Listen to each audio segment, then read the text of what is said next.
भाई बहनों के तरफ से बाबा को भोग स्वीकार कराने गए।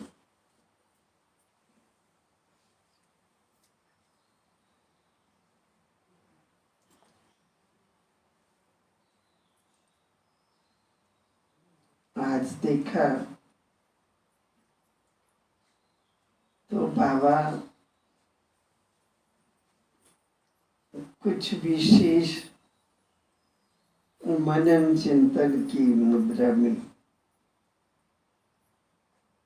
बहुत पावरफुल स्थिति में बैठे थे।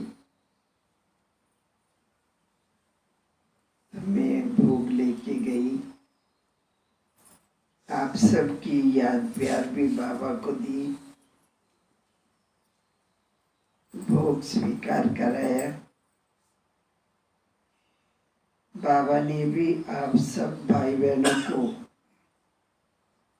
बहुत बहुत स्नेह भरी याद प्यार दी।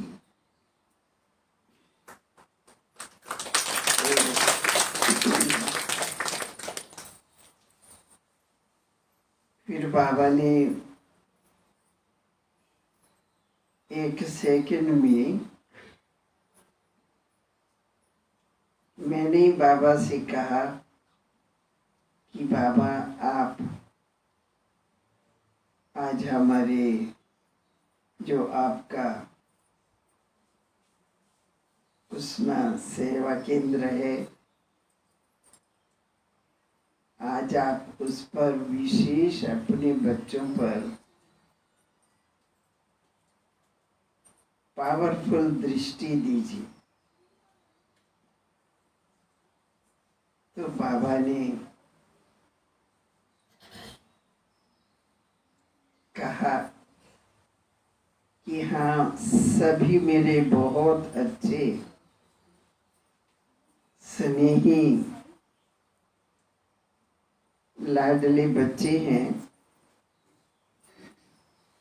ऐसा कहते ही बाबा ने इमर्ज किया। आप सब जैसे बैठे हैं ऐसे ही सभी वहाँ दिखाई दिए। बाबा मुझे दिखा रहे थे कि देखो मैं यहाँ बैठे बैठे कैसे सारे विश्व की आत्माओं को देखता हूँ। तो देखो आज मैं कुसुमा निवासी बच्चों को यहाँ बैठे भी देख रहा।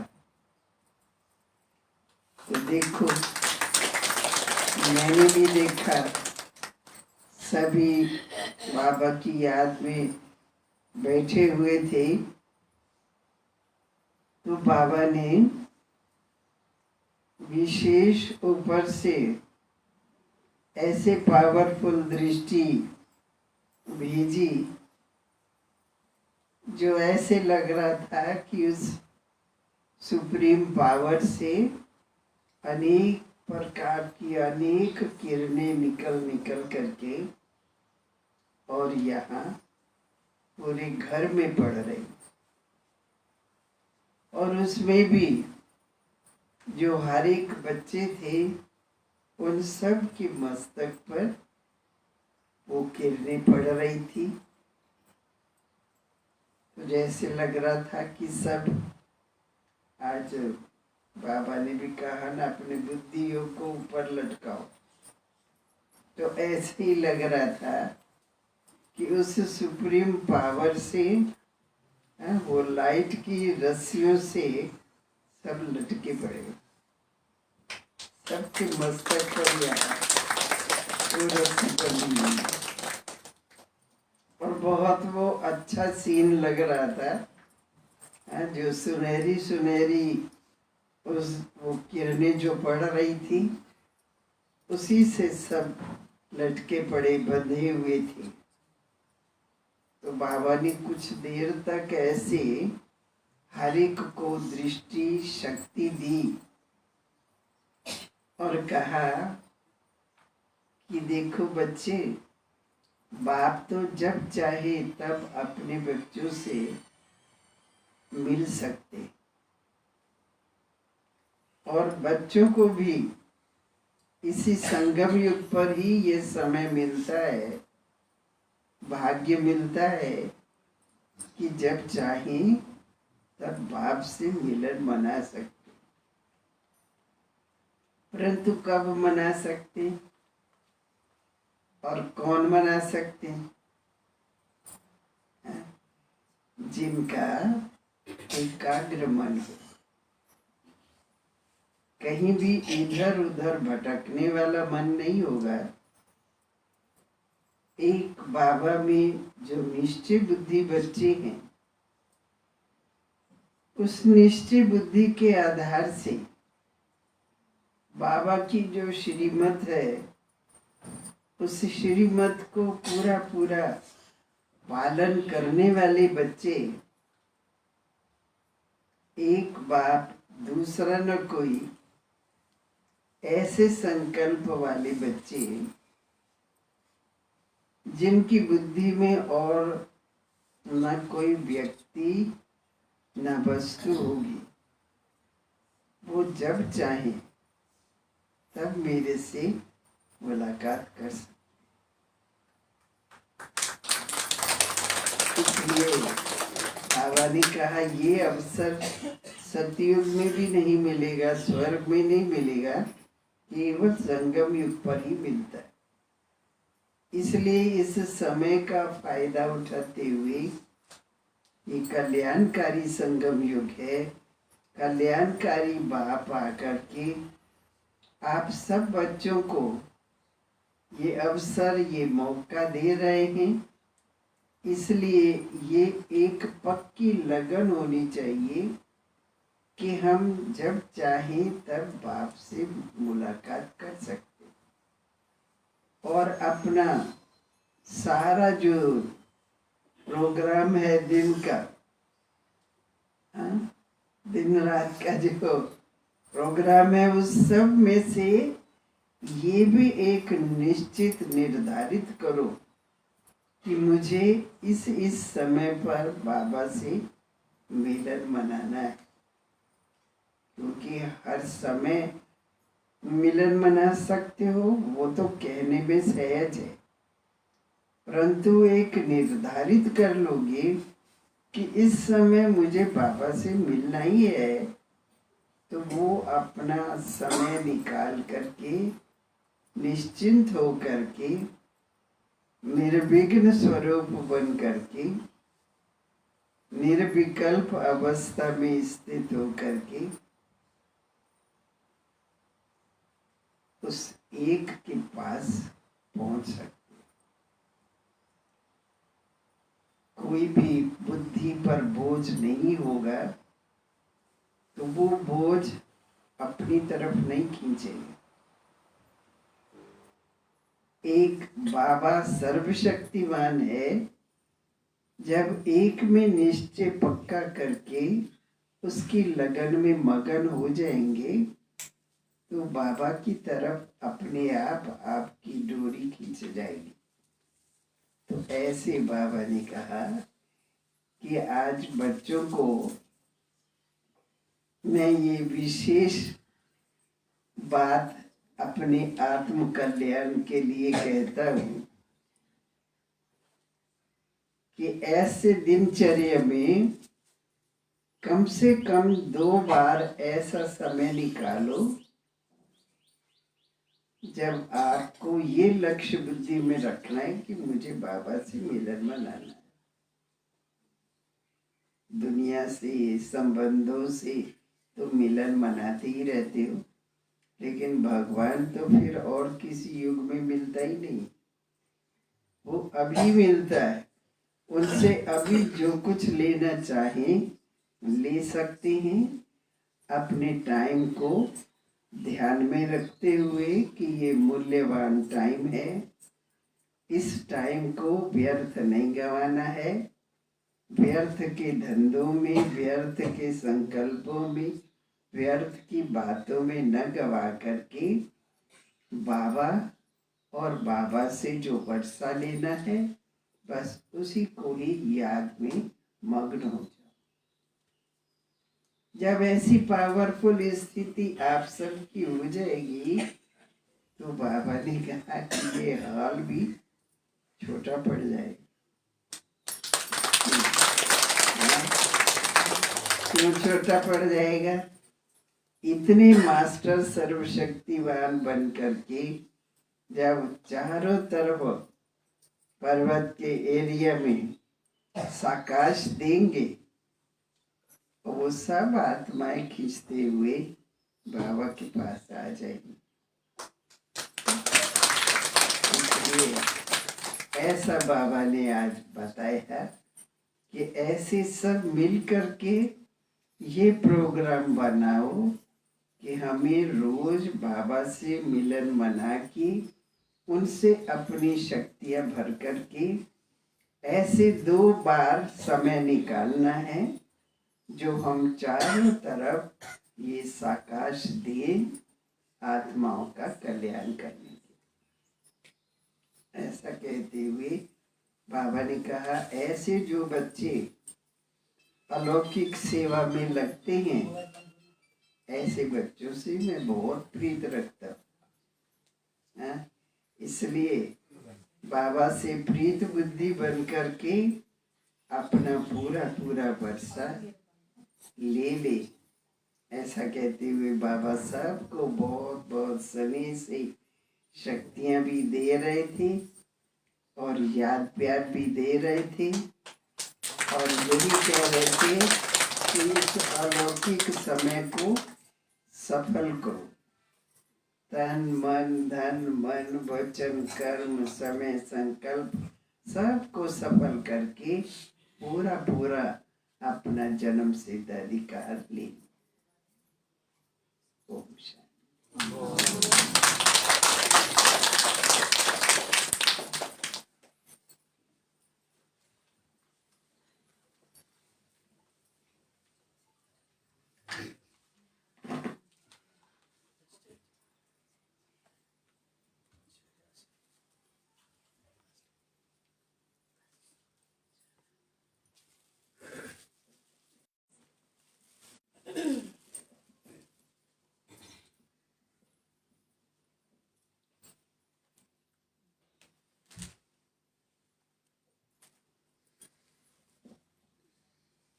ओम शांति। ओम शांति। ओम शांति। परम आदरणीय दिदीज्यू दादीबाट हामी सबैले बाबाको सन्देश सुनिसकेका छौँ र अब म दोस्रो चरणको कार्यक्रमलाई अगाडि बढाउन गइरहेको छु र हामीलाई मौसमले शीतलो त बनाएको छ र फेरि पनि अहिले बिजुली गएको छ, अलि तातो तातो भइरहेको छ। यसलाई पनि हामी सहन गरेर बस्ने नै छौँ। प्रकृति जित हामी बन्नेछौँ।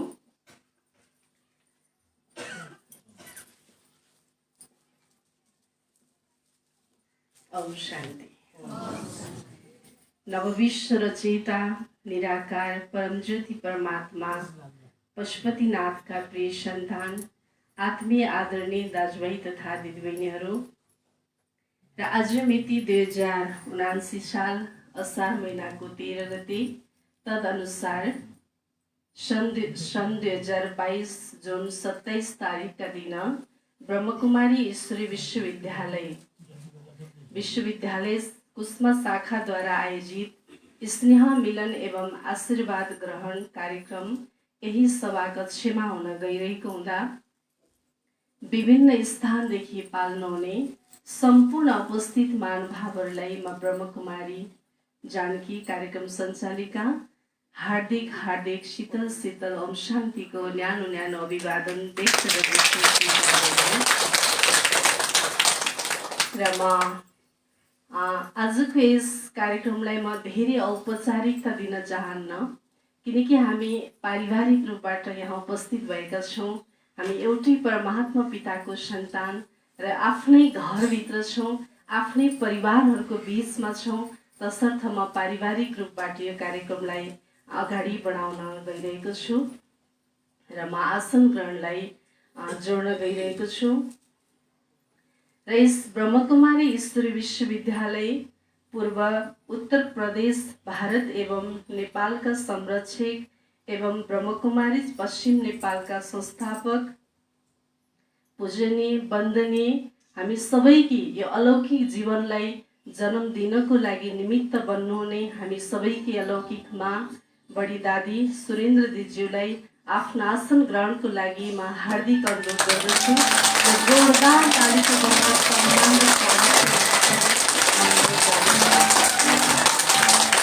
र आसन ग्रहणकै क्रममा ब्रह्मकुमारी ईश्वर विश्वविद्यालय नेपालका महासचिव वरिष्ठ राजयोगी आदरणीय शैलेश राज बराल दाजुजीलाई आफ्नो आसन ग्रहणको लागि हार्दिक अनुरोध गर्दछु र यस ब्रह्मकुमारी ईश्वर विश्वविद्यालय बनारस क्षेत्रका प्रबन्धक एवं ब्रह्मकुमारी नेपालका वरिष्ठ सल्लाहकार परम आदरणीय दाजु दिपेन्द्र दाजुज्यूलाई पनि आफ्नो आसन ग्रहणको लागि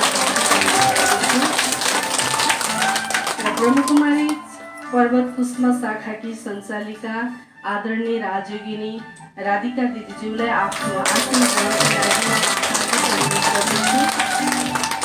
र आसन ग्रहणकै क्रममा कुष्मा नगरपालिकाका उपप्रमुख सुस्थानी रिजालज्यूलाई आफ्नो आसन ग्रहणको लागि म हार्दिक अनुरोध गर्दछु। यथास्थानमै आसन ग्रहणको लागि म हार्दिक अनुरोध गर्दछु किनकि यो स्टेज साँगुरो भए तापनि हामी सबै परमात्माको विशाल दिलभित्र विराजमान छौँ। परमात्माको दिल जस्तो आसन अरू कुनै स्थूल आसन हुन सक्दैन। तसर्थ जसलाई हामीलाई आसन मिलेको छ त्यसैलाई नै स्टेज ठानेर परमात्माको गोद ठानेर त्यही नै एकदम आनन्दसँग यो कार्यक्रमको आनन्द लिनुहुनेछ र आदरणीय दिज्यूबाट होइन वरदान आशीर्वाद दृष्टि लिइरहनुहुनेछ र आसन ग्रहणकै क्रममा पर्वत जिल्लाका प्रमुख जिल्ला अधिकारी नारायण प्रसाद श्रेष्ठ सापकोटाज्यूलाई आफ्नो आसन ग्रहणको लागि म हार्दिक अनुरोध गर्दछु र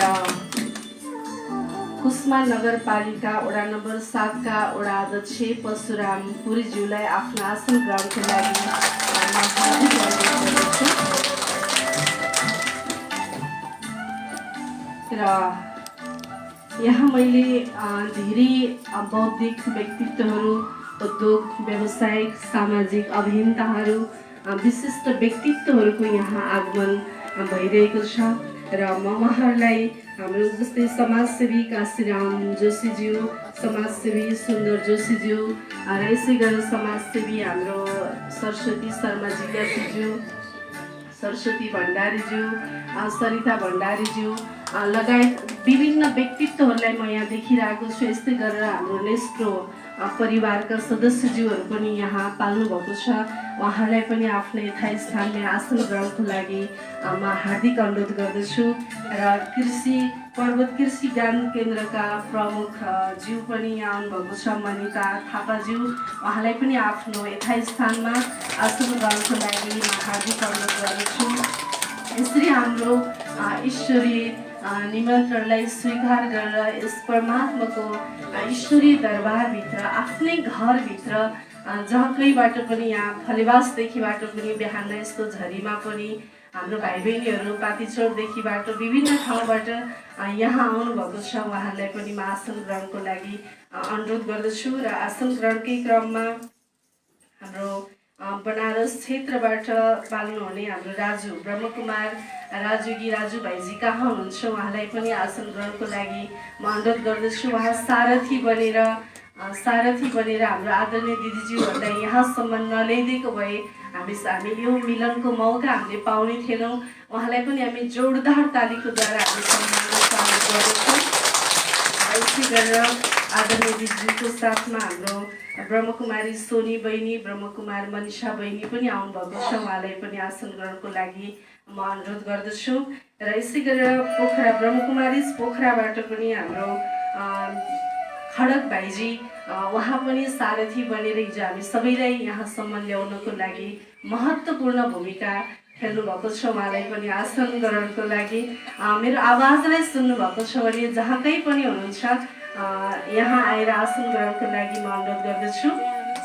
र साथसाथमा हाम्रो पोखरादेखिबाट शोभा बहिनी, ब्रह्मकुमारी शोभा बहिनी, त्यस्तै गरेर सरिता बहिनी र सीता बहिनी, हामी 3 जना बहिनी ज्यूहरू पोखरा नयाँ बजारदेखिबाट आउनुभएको छ। उहाँलाई पनि आसन ग्रहणको लागि म हार्दिक अनुरोध गर्दछु। ताली त कमसेकम बजाइरहनु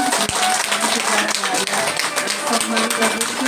ब्रह्मकुमारी विश्वविद्यालय पाठ्यक्रम शाखाकी सञ्चालिका हाम्रो अमृता दिदीज्यू कहाँ हुनुहुन्छ, उहाँलाई पनि आसन ग्रहणको लागि अनुरोध गर्दछु।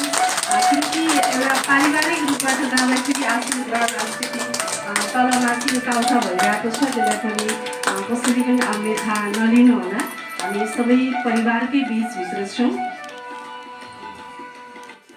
र यसै गरी आसन ग्रहणकै क्रममा नेस्को नेपालका संस्थापक अध्यक्ष सामाजिक अभियन्ता विश्वप्रकाश परसाईज्यू यहाँ आउनुभएको छ। उहाँलाई पनि आफ्नो आसन ग्रहणको लागि हार्दिक अनुरोध गर्दछु। र यसो कुर्सीको व्यवस्था मिलाइदिनुको लागि हाम्रो भाइजीहरूलाई पनि अशोक भाइजी उहाँलाई म अनुरोध गर्दछु।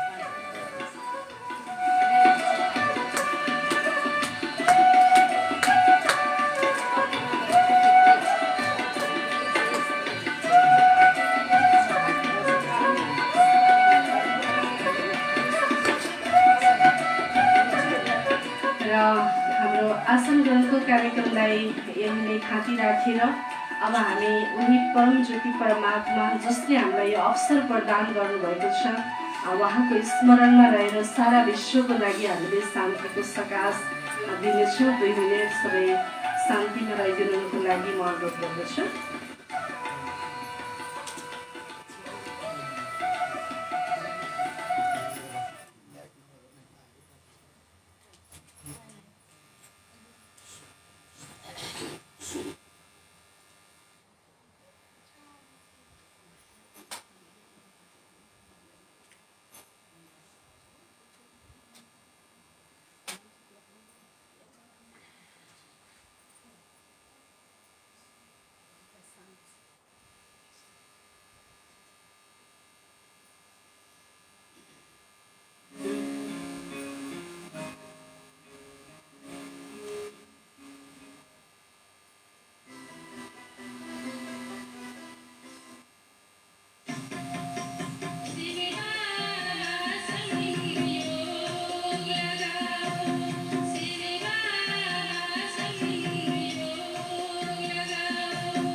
धेरै धेरै धन्यवाद। र अब हामी कार्यक्रमको मुख्य भागमा हामी आएका छौँ। जसलाई प्राप्त गर्नको लागि आज हामी बिहानदेखिबाट हामी यहाँ यसरी बसेका छौँ र जसको यादगारमा आज भक्ति मार्गमा पनि कई देवीहरूको मन्दिरमा हामीहरू पुज्नको लागि जान्छौँ। आफ्नो भावनाहरूका भेटीहरू लिएर जान्छौँ। त्यहाँ घन्टौँसम्म हामीलाई लाइनमा बस्नुपर्ने हुन्छ, कति धक्का मुक्का खानुपर्ने हुन्छ। आज त्यहाँभित्र एउटा जड मूर्ति, देवीको एउटा मूर्ति हुन्छ। देवीको एउटा त्यो मूर्तिलाई देख्दाखेरि पनि, त्यो मन्दिरभित्र पस्दाखेरि पनि हामीलाई एक खालको शान्ति हुन्छ र हाम्रा मनका दर्दहरू, पीडाहरू हामीले मनै त्यहाँ चाहिँ एउटा देवीको अगाडि गएर सुनाइरहेका हुन्छौँ र हाम्रो समस्याको समाधान भइरहेको हुन्छ। त्यस्तो साक्षात देवी, साक्षात चैतन्य ज्ञान गङ्गा जो साउन महिना आउँदैछ, जुन महिनामा चाहिँ मानिसहरू नदीमा गएर, गङ्गामा गएर स्नान गरेर आफूलाई एउटा शुद्धिकरण भएको, आफ्नो पापहरू सबै नष्ट भएको एउटा महसुस गर्नुहुन्छ। आज त्यस्तो पवित्र एउटा चैतन्य गङ्गा जो सानै बचपनदेखिबाटै जो मानव विश्व कल्याणको लागि, आज दुनियाँमा हामीले हेऱ्यौँ भने हर व्यक्तिले आफ्नो सुख र आफ्नो परिवारको सुखको लागि उनीहरूले हरपल सोचिरहेको हुन्छ। तर हाम्रो अगाडि हाम्रो वन्दनीय, हाम्रो पूजनीय त्याग तपस्याको प्रतिमूर्ति हाम्रो आदरणीय दादी हुनुहुन्छ, हाम्रो अग्रज दाजुहरू हुनुहुन्छ, दिदीहरू हुनुहुन्छ। उहाँहरूको जीवन यस्तो जीवन छ कि हेर्नु, उहाँले कहिले पनि आफ्नो लागि सोच्नुहुन्न। आफ्नो भोग प्यास निद्रा सब कुछ त्याग गरेर मानव आत्माहरूको जीवनमा कसरी सुख शान्ति आउँछ, उहाँहरूको जीवनमा भएको दुःख दर्द समस्याहरू कसरी त्यसको समाधान गर्न सकिन्छ र हर मनुष्य आत्मालाई कसरी त्यो सुख शान्तिको स्रोत सागरसँग लिएर मिलाउन सकिन्छ। हर दिन अरूको जीवनको लागि मात्र चिन्ता गर्ने, अरूको लागि मात्र सोच्ने जीवन हो त केवल हाम्रो अग्रज दिदीहरू, दादीहरूको। म उहाँलाई निहालिरहेको हुन्छु, उहाँलाई देखिरहेको हुन्छु कि हर पल अन्यको आत्माको लागि, समाजको लागि, देशको लागि, विश्वको लागि नै उहाँको सोच चलिरहेको हुन्छ। यस्तो पवित्र आज दिदी दादीको आज हामी दृष्टि पाइरहेका छौँ। उहाँको मुखबाट बगिरहेको ज्ञानको गङ्गा धारामा हामी आफ्नो आत्मालाई नुहाउन पाइरहेका छौँ र हाम्रा सबै पापहरू लिनको लागि र हाम्रो आत्मालाई शुद्ध गर्नको लागि हाम्रो